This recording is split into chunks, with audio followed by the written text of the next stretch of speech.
오늘 여러분과 함께 나누고 싶은 말씀의 제목은요, 바로 증인이라는 말씀 제목이에요. 우리 본문 말씀 요한복음 20장 16절에서 18절의 말씀 함께 한 목소리로 읽도록 하겠습니다. 요한복음 20장 16절로 18절 말씀입니다. 시작. 예수께서 마리아에게 하시거늘 마리아가 마리아가 돌이켜 히브리 말로 라보니 하니 이는 선생님이라는 말이라. 예수께서 이르시되 나를 붙들지 말라. 내가 아직 아버지께로 올라가지 아니하였노라.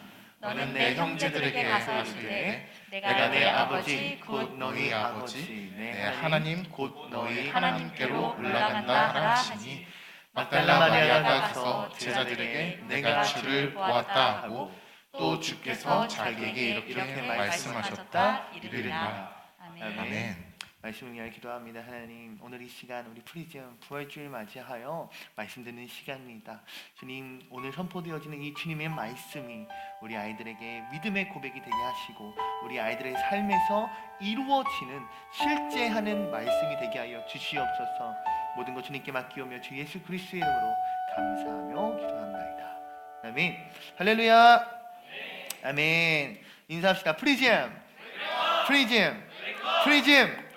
할렐루야.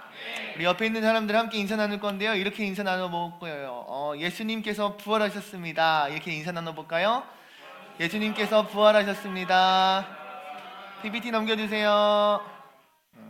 예수님께서 부활하셨습니다. 한 번 더 인사 나눌 텐데, 예수님께서 다시 사셨습니다. 이렇게 인사 나눠봅시다. 시작. 예수님께서 다시 사셨습니다. 할렐루야. 여러분, 이것이 믿어집니까? 아멘. 어서와, 어서와. 환영합니다. 환영합니다. 들어와, 들어와, 들어와, 들어와. 자, 오늘을 여러분 전사님이 맞다. 오늘 사회봉사 주간 뭐 이런 활동하기로 한 거 기억나요? 그래서 오늘 말씀을 좀 짧게 하고 싶은데, 잠깐 타임. 지금 김진영 선생님이 가장 호응을 크게 하시고. 여러분, 갑시다. 오늘 예수 그리스도께서 부활하심을 기념하는 어떤 주일입니까? 부활주일이죠. 여러분, 부활주일 우리가 맞이했어요. 우리가 사순절 약 42일의 기간 동안 사순절을 지내었고요. 특히 이번 주는 무슨 주일이었습니까? 무슨 주간이었습니까? 고난주간이었지요. 사순절을 우리가 어떤 의미로 지냈어요? 다시 오실 재림하실 예수 그리스도를 우리가 기대함으로 예수 그리스도를 다시 만날 것을 기대하며 훈련하였습니다. 여러분 동의하십니까? 또 우리 고난주간에는 무엇에 집중했습니까? 십자가를 더욱 깊이 묵상하고 십자가에 달리신 예수 그리스도의 그 고난과 그 순환을, 모든 수치와 그 아픔을 우리가 깊이 생각하고 묵상해봤잖아요. 기억나지요? 전사님이요, 이제 20일 말씀 챌린지가 마무리가 되고 또 4주 동안 진행해야 했던, 여러분 들어온 친구는 별로 없었지만 4주 동안 잘 진행했어요. 함께 요한복음의 말씀을 읽는 시간을 마무리하는데 어제 그런 마음이 들더라고요.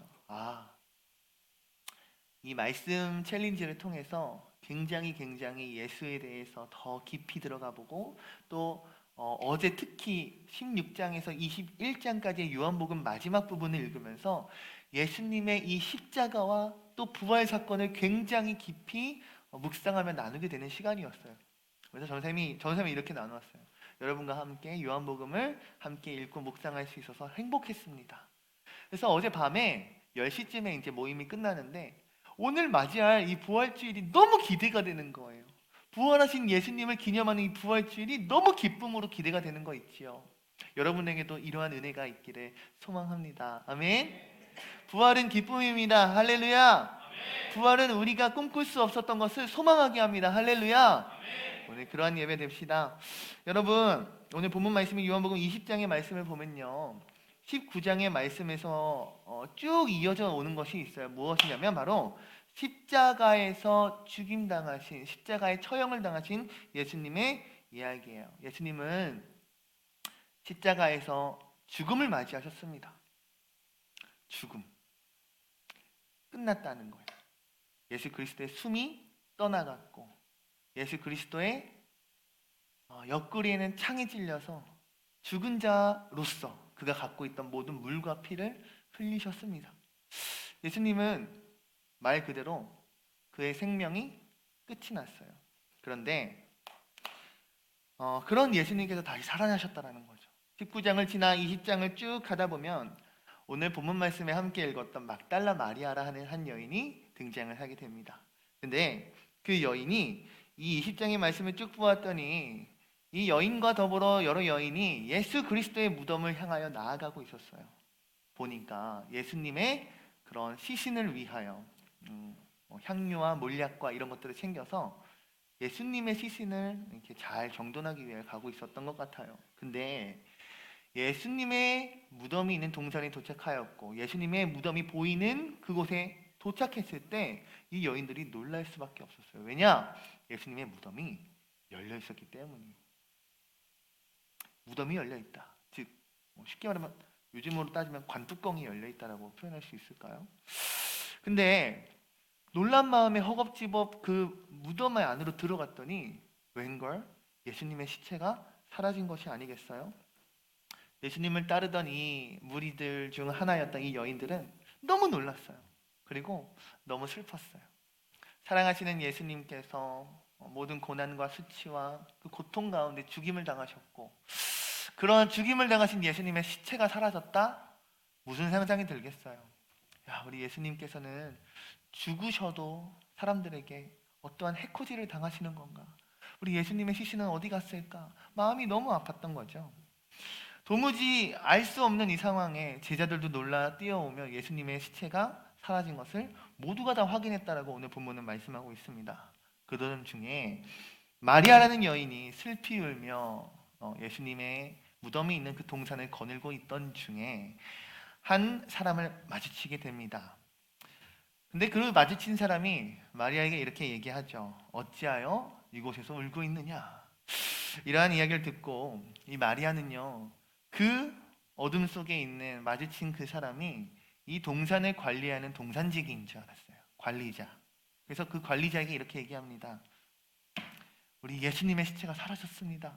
혹시 당신이 이 예수님의 시체가 어디로 갔는지 아십니까? 그러면 막 울기 시작합니다.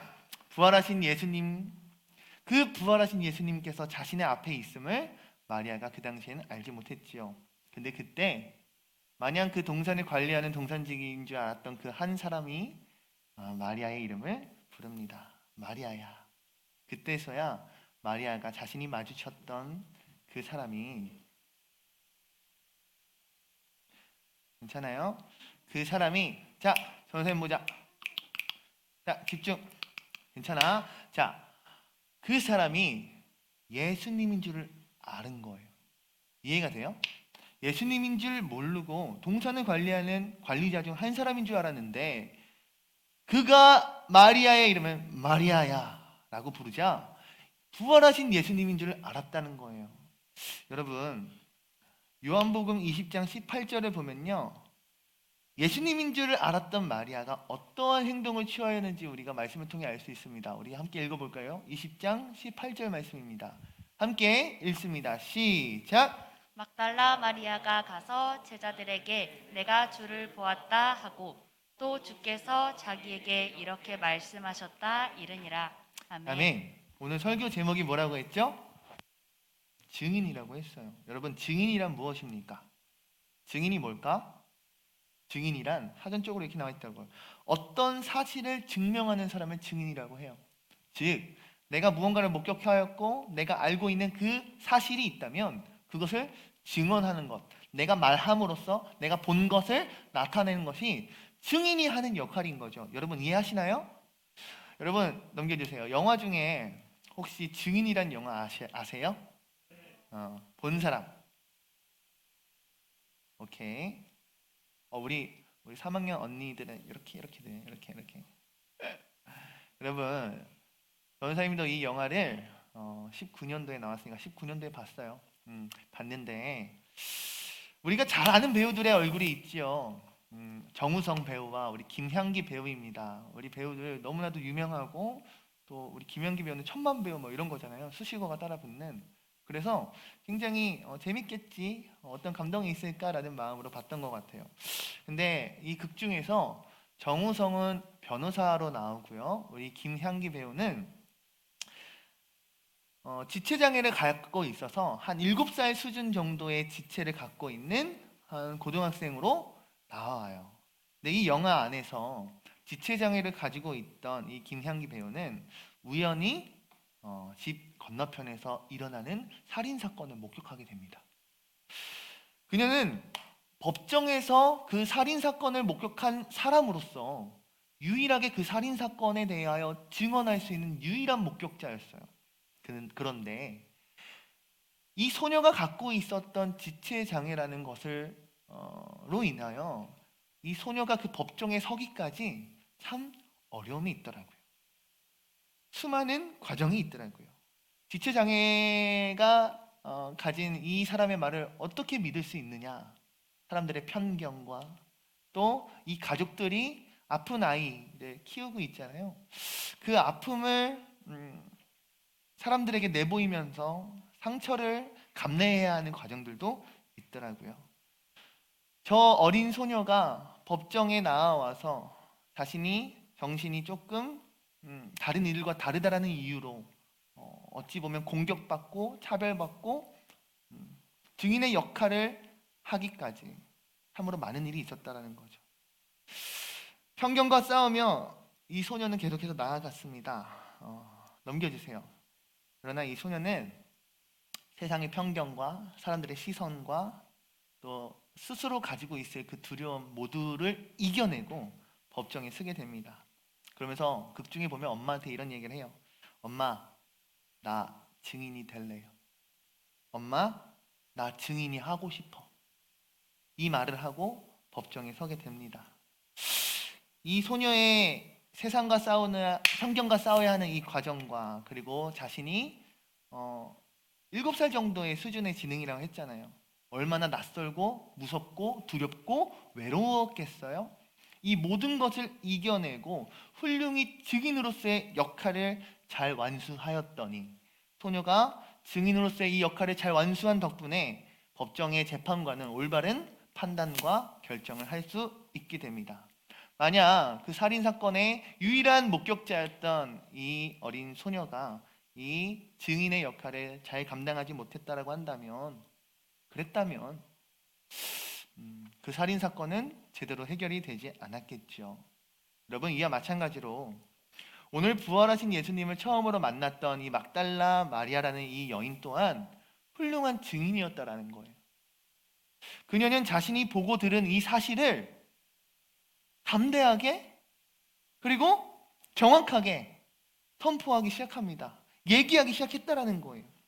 18절에 우리가 함께 읽었듯이 제자들에게 달려가 예수님께서 살아나셨다, 내가 부활하신 예수님 부활하실 거이라 말씀하셨던 그분의 말씀대로 그가 살아나셔서 나를 만나주셨다, 내게 주님의 부활을 전달하라 말씀하셨다라고 이 여인이 자신에게 맡겨진 그 증인의 역할을 잘 감당했다라는 거죠. 한번 생각해 보았어요. 오늘 본문 말씀을 보면서 이 여인이 과연 부활하신 예수님을 만났다라는 이 이야기를 입 밖으로 꺼내기가 과연 쉬웠을까? 여러분, 쉬웠을 것 같아요? 그러지 않았을 것 같아요. 내가 봤을 때 스스로 이런 생각도 들었을 것 같아요. 내가 예수님을 너무 사랑하고 예수님을 너무 그리워서 헛것을 본 건 아닐까? 혹은 내가 너무 슬프고 내가 너무 힘들어서 혼자 잠시 혼절했다가 잠시 기절했다가 꿈을 꾼 건 아닐까? 내가 환상을 본 건 아닐까? 나 혼자의 어떤 상상을 한 건 아닐까? 그런 생각도 했을 수 있을 것 같아요. 근데 오늘 본문 말씀에 나오는 이 마리아는 그녀 안에 어떤 생각이 있었고 그녀가 어떤 잡생각과 어떤 마음이 있었는지는 알 수 없으나 그녀가 보고 들은 그 사실 그대로를 그녀는 담대하게 나아가 선포했다라는 거예요. 그녀의 말을 듣고 누군가는 오해할 수도 있었겠죠. 누군가는 그녀가 비정상적이라고 걱정했을 수도 있을 것 같아요. 혹은 그녀가 심적으로 정신적으로 너무나 힘들어서 이제 정신을 조금 놓았구나, 지금 많이 힘든가 보다, 이렇게 생각하는 사람들도 있었을 수 있을 것 같아요. 혹은 누군가는 그녀를 보면서 드디어 저 예수쟁이가 미쳤구나 라고 생각했을 수도 있을 것 같아요. 오늘 영화에 나오는 이 증인의 역할을 했던 저 소녀와 동일하게 이 마리아 또한 사람들이 가지고 있었던 편견과 사람들이 가지고 있었던 세상적인 그 기준이 아닌 그 기준을 뛰어넘는 부활하신 예수 그리스도를 담대하게 증언하였다라는 것. 할렐루야. 오늘 그러한 은혜가 우리 프리즘에도 있기를 간절히 소망합니다. 증인이 무엇이라 했습니까? 사전적으로 어떤 사실을 증명하는 사람, 이가 바로 증인이라고 하지 않았습니까? 그녀를 통해서 제자들에게 부활하신 예수님이 전파가 됐지요. 선포가 되었고 전달이 되었지요. 이와 마찬가지로 우리 사랑하는 프리즘 여러분들이 참된 증인이 되기를 소망합니다. 여러분, 증인이란 어떤 사건을 목격했다라고 해서 증인이 되는 것이 아니에요. 증인이란 진짜 증인은 자신이 목격한 것을 자신의 입으로 선포하고 고백하고 시인하고 말할 수 있는 자가 증인인 줄로 믿습니다. 우리는 모두가 예수 그리스도가 하나님의 아들인 것을 보았고 우리는 모두가 예수 그리스도가 우리의 죄 때문에 십자가에 달려 돌아가신 것을 알고 있습니다. 더군다나 십자가의 죽음으로 끝이 아니라 부활하신 그 은혜를 우리가 입었음을 우리는 믿고 알고 깨닫고 있습니다. 여러분 믿으십니까? 그렇다면 예수님께서 막달라 마리아에게 내가 나를 만난 것을 가서 전해라 말씀하셨듯이 우리 프리즘 여러분들에게도 동일하게 말씀하신다라고 생각해 보자고요. 내가 알고 있는 것, 내가 느끼고 있는 것, 여러분들이 깨달은 것을 예수님은 여러분들이 증인의 역할, 참된 증인의 역할, 진짜 증인의 역할을 감당하시기를 원하시는 줄로 믿습니다. 오늘 이 말씀을 통해서 전도사님 또한 여러분들에게 전도사님이 받은 이 은혜를 증인의 역할을 잘 감당하고자 합니다. 오늘 말씀을 전하면서 부활절을 맞아서 꼭 여러분들에게 전하고 싶은 증언이 있습니다. 한번 넘겨볼까요? 어때요, 여러분? 귀여워요? 한 며칠쯤 됐을라나? 한 100일쯤 됐을라나? 지금은 엄청 컸어요, 여러분. 지금 엄청 커서 약간 애기티가 점점 벗어나고 있는 것 같아. 한 약간 좀 지나면 2살, 3살의 느낌이 오지 않을까. 참 금방금방 쑥쑥 크는 것 같아요. 전도사님 애기 이름 아는 사람 있어요? 맞아, 시아. 우리 시아, 맞아, 시아킴. 제가 시아킴이라 부르면 엄청 좋아해요. 우리 시아의 이름 뜻이 뭔지 알아요? 맞아, 에클레시아, 교회, 연합이라는 하나님의 사람의 모임이라는 이 이름을 따서 전도사님이 지었어요. 우리 아이의 이름처럼 우리 아이의 삶을 통하여 하나님의 나라가 연합되기를, 하나님의 사람들이 모이기를, 하나님의 이 거룩한 일을 감당할 수 있는 아이가 되기를, 뭐 어떤 직업을 갖던 간에 그런 마음으로 아이가 이름을 지었어요. 근데 우리 시아는요, 둘째입니다. 둘째. 우리 시아에게는 누나가 있어요. 넘겨볼까요? 시온이에요. 첫째. 선생님의 첫째 딸 시온이. 여러분 우리 시온이를 만난 적은 없지요. 우리 시온이는요 하늘나라에 갔어요. 현재 하늘나라에 있고 우리 시온이 첫째 딸의 이야기를 여러분과 부활절을 맞아서 좀 나누고 싶어요. 선생님의 첫째 딸 시온이는 태어날 때 엄마의 뱃속에서 유전자 결함, 뭐 유전자 변형이라고 할까요? 그 수만의 유전자가 있다라고 해요. 수억의 유전자가 있는데 그 중에 하나의 유전자가 돌연변이가 되어서 가지고 이 세상에 조금 특별하게 태어난 아이였어요. 시온이가 가지고 있었던 병명의 이름은 차지증후군이라는 증후군이었는데 뭐라고 표현할까? 간단히 얘기해서 중추신경계에 관련된 여러 가지 감각적인 또 기능적인 것에 장애를 갖고 있던 아이였어요. 우리 딸은 뱃속에서 이상이 있다는 것을 알고 서울대학병원으로 7개월 때부터 계속 검진을 받았고 정말 많은 분들이 우리 딸 아이를 위하여 기도해 주셨어요. 그리고 전도사님 또한 그 어느 때보다 하나님을 향한 정말로 순수한 믿음, 정말 이 천지 창조 만물을 지으신 하나님에 대한 어느 때도 가지지 못했던 순수한 믿음이 있었어요. 그것이 바로 하나님께서 주님의 이 전능하신 손으로 우리 태중에 있는 아이를 만지셨으면 어떤 이상이 있더라도 그것이 고쳐져서 회복돼서 태어날 것이라는 믿음이 있었어요. 그런데 서울대학병원에서 출산을 했던 이유는 하나였어요. 어떤 응급 상황이 벌어질지 모르기 때문에. 전사님이 아빠가 아이가 태어나면 탯줄을 자르거든요.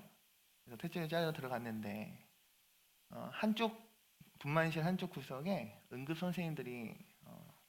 선생님들이 대기를 하고 있었어요. 근데 갑자기 분위기가 이상하더라고요. 아기가 겨우 나왔는데 자연분만으로 잘 순산하였는데 아기가 울지를 않아요. 그때부터 선생님들이 아버님 죄송한데 저희가 탯줄 자르고 좀 정리를 하겠습니다 하더니 아이에게 석션이라고 하는 안에서 막 뽑아내는 그런 것들을 했어요. 그랬더니 숨이 막혔던 아이가 숨통이 튀고 울지는 못하고 응급실 선생님들이 막 투입되는 그러한 시간이 흘러가기 시작했어요.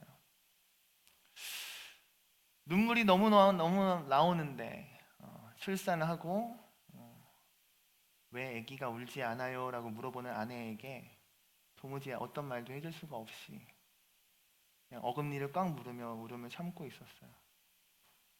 저희 아이는 태어나고 16일째 되는 날, 14일인가요? 14일인 것 같아요. 14일이 되는 날 가슴을 열어서 4시간 반의 심장 수술을 하게 됩니다. 서울대에서 가장 유명하고 실력이 있으신 외과 선생님, 흉부외과 선생님께서 심장 수술을 동시에 3가지 수술을 진행해 주셨어요.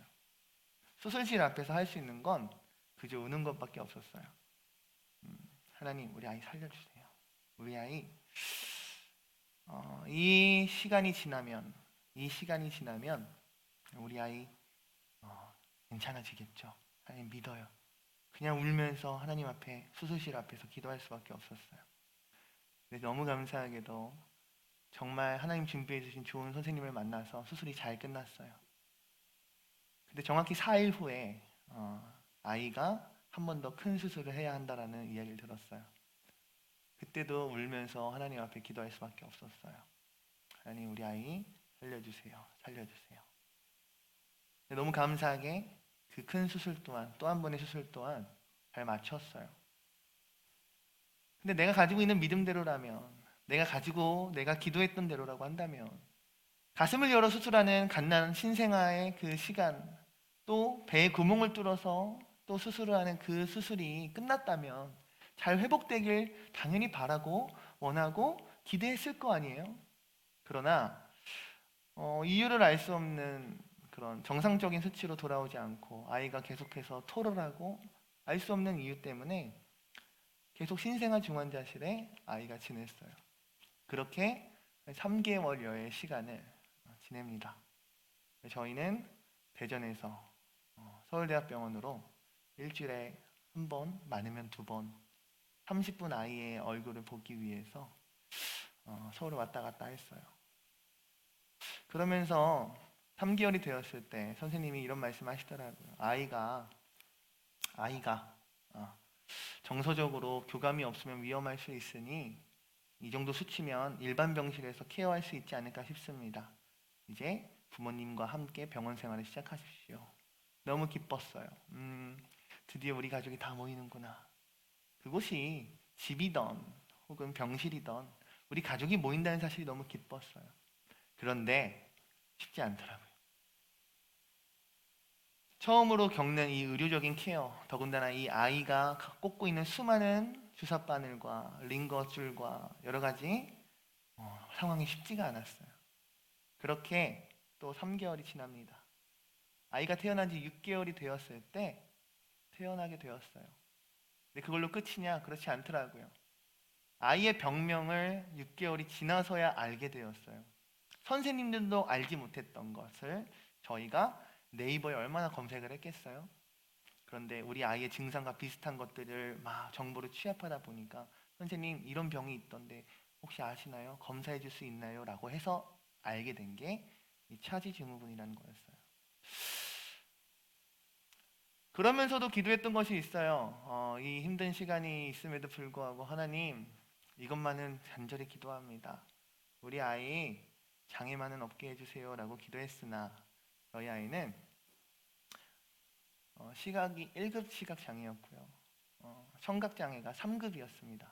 그리고 삼킴 장애가 있었기 때문에 음식을 먹을 수 없었기 때문에 배에 구멍을 뚫어서 우유와 그리고 유동식을 이렇게 투약을 해줬어요. 그렇게 1년이 지나고 두 돌이 된 사진이거든요. 정말 그 힘든 시간을 정말 기도와 믿음과 그 고통의 시간을 잘 버텼던 것 같아요. 한 달에 서울을 8번을 올라가고, 아이가 이 배에 구멍을 뚫기 전에는 엄청 두꺼운 콧줄을 하고 있었거든요. 근데 아기가 점점 크니까 여기가 아기가 아마 아프겠어요. 불편하고. 근데 아기가 이걸 잡아 빼면 충대병원에서 이걸 다시 넣을 수가 없어요. 아이에게 심장약도 먹여야 되고 뭐 너무 급박한 상황이기 때문에 급하게 막 KTX를 타고 서울대병원을 막 찾아갔던 적이 한두 번이 아니에요. 근데 그 상황에서 점차 좋아져서 서울에 한 8번 가던 걸 4번 가고 4번 가던 걸 이틀 가고 이렇게 점점 좋아지고, 서울에서 케어를 받아야만 했던 것을 대전에 있는 대학병원들과 센터들에서 아이를 재활을 할 수 있는 상황까지 왔어요. 참 많은 기도를 받으며 자랐고 참 많은 사랑을 받으며 자랐던 우리 아이였어요. 많이 느렸지만 이제 손을 잡고 걸음마를 할 수 있는 정도까지 3살이 되었을 때 그 정도 수준까지 왔는데, 어느 날 갑작스러운 이별을 하게 되었어요. 사실 저희는 입원을 정말 밥 먹듯이 했거든요. 근데 아이가 조금이라도 이상이 있어서 아픔이 있어서 입원을 해야 되면 저희는 무조건 충대병원으로 갔어요. 어느 날도 아이가 아파서 충대병원에 갔는데 그날은 조금 반응이 달랐어요. 평소와 같은 줄 알았는데 아이가 심각하다라고 했고, 응급실에 급히 들어가서 안정을 취했다라고 들었는데 그날 새벽 5시에 급하게 연락을 받았어요. 빨리 오셔야 할 것 같습니다. 변호사님이 응급실에 도착했을 때는 아이에게 심폐소생술이 진행 중이었고, 그렇게 우리 아이와의 이별이 갑작스럽게 마주하게 되었어요. 자녀를 잃는다는 것이, 더군다나 이 어린 나이에 어린 자녀를 잃는다는 것이 너무 힘들었어요. 하나님은 이해할 수 없었어요. 이 힘든 시간들을 그래도 믿음으로 잘 버텼는데, 이 힘든 시간들을 그래도 신앙으로 잘 버텼다고 생각했는데, 그런데 하나님을 향해서 원망하는 마음도 들고 정말 죽을 만큼 힘들어서 하나님을 참 욕도 해보고 하나님을 저주도 해보고, 죽을 만큼 이 아픈 심정, 하나님에 대한 이 배신감으로 정말 바닥까지 쳤지만, 그럼에도 불구하고 하나님께서 저와 저희 아내와 우리 가정 그리고 우리 가족들을 다시 일으켜 세워주시게 한 것은 하나님의 사랑과 하나님의 은혜더라고요. 갑작스럽게 맞이하게 된 이 죽음에 대해서 저희 부부가 얼마나 기도를 하고 얼마나 하나님 앞에 씨름을 했는지 모르겠어요. 저희 아내는 우리 아이의 장례식에서 거의 반쯤 미쳐 있었던 것 같아요. 근데 그 다음날 저희는 아기라서 하루 장례를 했는데, 그 다음날 우리 아내가 장례식 뒤에서 혼자서 숲풀에 들어가서 울면서 소리 지르면서 기도를 하는 중에 하나님께서 이런 은혜를 주시더라고요. 저희 아내 이름이 세롬이거든요. 세롬아, 세롬아, 너가 가진 것에 있어서 모든 것이 다 나의 것인데 그 중에 시온이를 내가 잘 받았다라는 하나님의 음성이 저희 아내에게 새겨졌대요. 그 뒤로부터 하나님 앞에, 아 그렇구나, 우리 아이 또한 하나님의 것이고 우리 아이를 하나님이 받아주셨다라는 것이 얼마나 큰 은혜로 다가왔는지 모르겠다라고 하더라고요. 전도사님은 참 그런 것 같아요. 남자들은 이 주변 상황이 좀 진정이 되었을 때, 우리 아내 먼저 챙기고 가족들 먼저 챙겼을 때, 그때 힘듦이 오더라고. 정말 힘들었어요. 늘 지하에 있는 교회에 가서 아내랑 같이 무릎 꿇고 기도하고 기도하고 기도하고. 근데 어느 날 우리 아내에게 주셨던 그 감사의 마음이 하나님께서 전사님에게도 동일하게 허락하시더라고요. 다솔아, 너의 것을 내가 잘 받았다.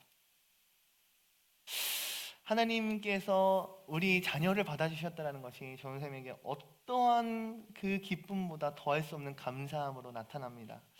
부활절을 맞이하며 여러분께 증인으로서 증언하고 싶은 것은 이거예요. 여러분, 우리 아이를 먼저 떠나보냄으로써 전도사님이 이전과 달라진 것이 있어요. 그것이 무엇이냐면 바로 천국에 대한 실제가 제게 생겼다라는 거예요. 무슨 말인지 아세요, 여러분? 우리가 읽고 믿는 이 성경의 이야기가 그냥 어떤 예수의 이야기, 어떤 성경의 인물적 이야기가 아니라 이 성경의 이야기가 실제로 믿어지고 이 성경의 이야기가 내 이야기로서 다가오는 은혜가 생겼어요. 즉, 전사님에게 생긴 것은 천국에 대한 소망이 생겼어요. 이전까지는 전사님도 이 세상에서 뭐랄까 잘 살고 싶지요. 전사님은 목사잖아요. 이제 목사가 되잖아요. 그러면 이런 생각도 들지요. 내가 지금은 힘들지만 내가 열심히 해서, 나쁜 마음이 아니에요, 여러분. 10년, 20년, 30년 뒤에 내가 성실한 종으로서 주님 맡겨주시는 그것을 기대하며 나중엔 나도 성도가 많은 교회에서 목회할 수 있겠지. 나중엔 나도 사례비를 받으면서 목회할 수 있겠지. 이런 생각을 했다라는 거지요. 즉, 어찌 보면 세상의 기준으로서 바라보는 마음이 제게 있었던 것 같아요. 바꿔 말하면 일반적인 얘기를 좀 해볼게요. 내가 지금 있는 이 월급보다 더 많은 월급을 받았으면 좋은 거고, 내가 지금 살고 있는 집보다 더 좋은 집에 이사 가는 것이 행복하다라고 느끼고, 내가 지금 타고 있는 자동차보다 더 고급지고 더 많은 자동차를 가지면 행복할 것 같은 그런 기준이 제게도 있었다라는 거죠. 그런데 우리 시온이를 떠나보내고 나서 참 천국, 참 하늘 소망이 제게 각인이 되자 그 모든 것이 이 땅의 것이 하늘의 것과 비교할 수가 없구나, 이런 것을 깨닫게 하시면서 정말로 원하는 것이 생겼어요. 무엇이냐? 진짜 천국 가고 싶다.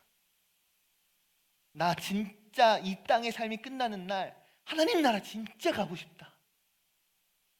주여 주여 부르는 자마다 모두가 다 하나님 나라 들어간다라고 성경은 기록되어 있지 않습니다. 모두가 주여 주여 부르지만 주님께서 내가 누구냐라고 묻는 자들이 있다라는 거예요. 천국에 들어가는 것은 부자가 낙타가 바늘귀에 들어가는 것보다 더 어렵다라고 성경은 기록되어 있다라는 거예요. 이전까지는 몰랐어요. 이전까지는 예수를 믿고 교회를 다니고 내가 목회자고 내가 주님 앞에 내 열심을 가지고 잘한다라고 생각하면 모두가 다 천국에 들어가는 그런 믿음으로 살아왔어요. 그러나 천국이 정말 내게 실제하는 것이 되었고, 내가 정말 우리 딸을 다시 보기 위해서라도 내가 천국에 들어가야겠다, 내가 하나님 나라에 들어가서 우리 딸을 다시 만나야겠다라는 그 마음이 내게 하나님께서 주시자 제 가치관과 제 생각이 달라지더라고요. 이 땅의 것과 이 땅의 기준이 아니라 하나님의 것과 하나님의 기준으로 살고 싶어요. 모두가 다 원하는 것을 따르는 것이 아니라 성경이 원하는 것, 말씀이 원하는 그런 삶을 살고 싶어요. 그래서 그 끝에 다솔아, 내가 참 수고하였다. 내 성실한 종 다솔아, 내가 수고하였다. 그래서 우리 시온이를 꼭 만나고 싶어요. 말씀을 정리하고 마치고 싶어요.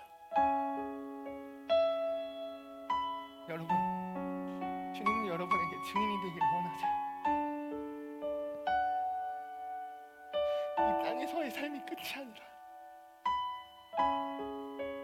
여러분의 삶이 죽음을 맞이하고 난 후에 누구든 부활을 하게 되어 있어요. 어떤 이들은 사망의 부활을, 어떤 이들은 생명의 부활을 겪게 된다고 성경은 말하고 있어요. 그 기준은 오늘 이 부활절을 기념하여 부활하신 예수 그리스도인 줄로 믿습니다. 할렐루야. 저는 간절히 바라요. 제가 천국 정말 가고 싶어요. 또 바라는 것은 내가 사랑하는 사람들, 특히 우리 프리즘 여러분들이 이 땅의 삶을 잘 마무리하고 함께 천국에 가고 싶어요. 오늘 부활주의를 맞이하여 선포되는 이 말씀 가운데 여러분들의 가슴 가운데, 여러분들의 마음과 여러분의 영 가운데 천국에 대한 소망이 각인되길 소망합니다. 우리가 증인으로 살아가기 위하여 우리가 십자가를 알고 예수의 죽음을 목격하였고 부활하신 예수님을 우리가 머리로 안다 하여도 내가 삶으로 예수를 나타내지 않는다면, 내가 삶으로 증인의 역할을 감당하지 않는다면 어찌하여 예수가 나는 너를 모른다라고 할 수 있지 않을까? 증인의 역할을 잘 감당하는 여러분들 되길 바랍니다. 저는 그러기 위해서 오늘 이렇게 마무리를 하고 싶어요.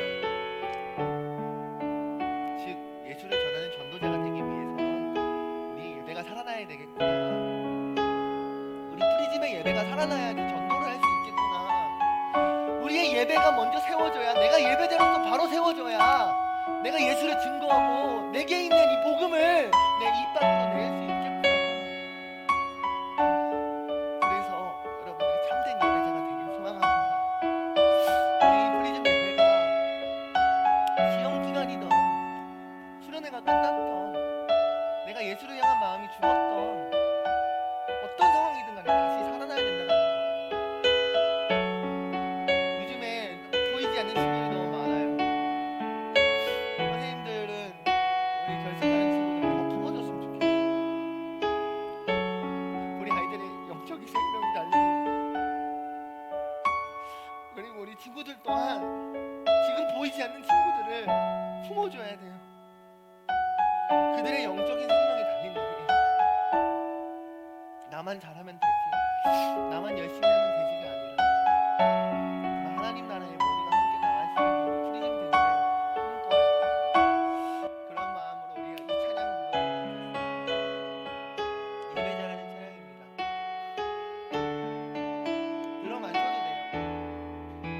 이노야 들어 만져도 돼. 오늘 자리에서 기도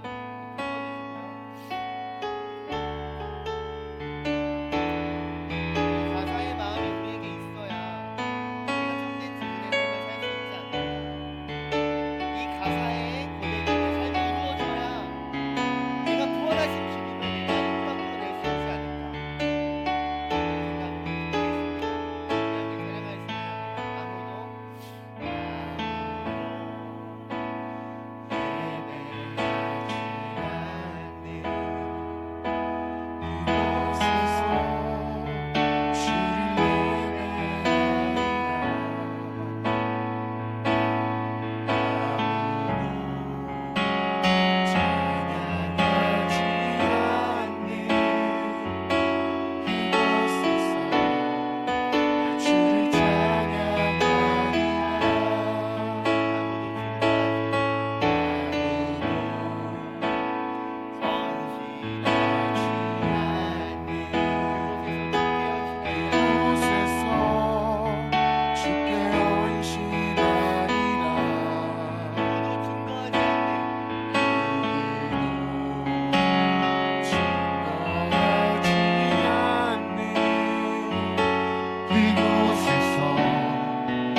우리에게 주시는 이 지상명령을 우리가 잘 감당케 하여 주시옵소서.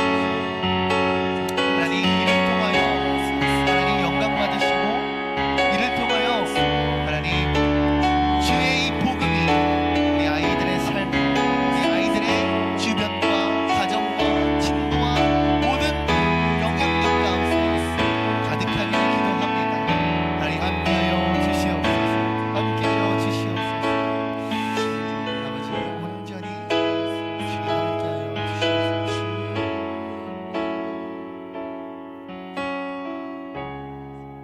하나님 감사합니다. 오늘 부활주를 맞이하여 주신 말씀 가운데 우리 친구들의 가슴에 남는 이 증인으로서의 역할, 증인으로서의 삶이 분명히 각인된 줄로 믿습니다. 하나님 이 땅의 삶이 끝이 아님을 주 예수 그리스도가 나타내셨기에 죽음을 이기시고 무덤을 이기시고 십자가의 능력으로 다시 사신 주님을 우리가 믿기에 하나님 우리 또한 이 땅을 바라보는 것이 아니라 하늘을 바라보며 나아가고 싶습니다. 천국을 바라보며 소망하며 살아가겠습니다. 하나님 그렇게 결단할 수 있는 프리즘 되게 하여 주시옵고 우리 프리즘의 예배 회복하길 원합니다. 보이지 않는 친구들을 우리가 더 품고 사랑하길 원합니다. 우리가 더욱 주님을 증거하고 주님을 나타내기에 힘쓰는 프리즘 되길 원합니다. 하나님 우리 이 주양교회를 통하여 우리 프리즘을 통하여 하나님이 영혼 구원하여 주시옵소서. 죽음을 이기신 예수님처럼 이미 승리하신 주님을 의지하여 승리하는 프리즘 되기를 주 예수 그리스도의 이름으로 감사하며 기도합니다.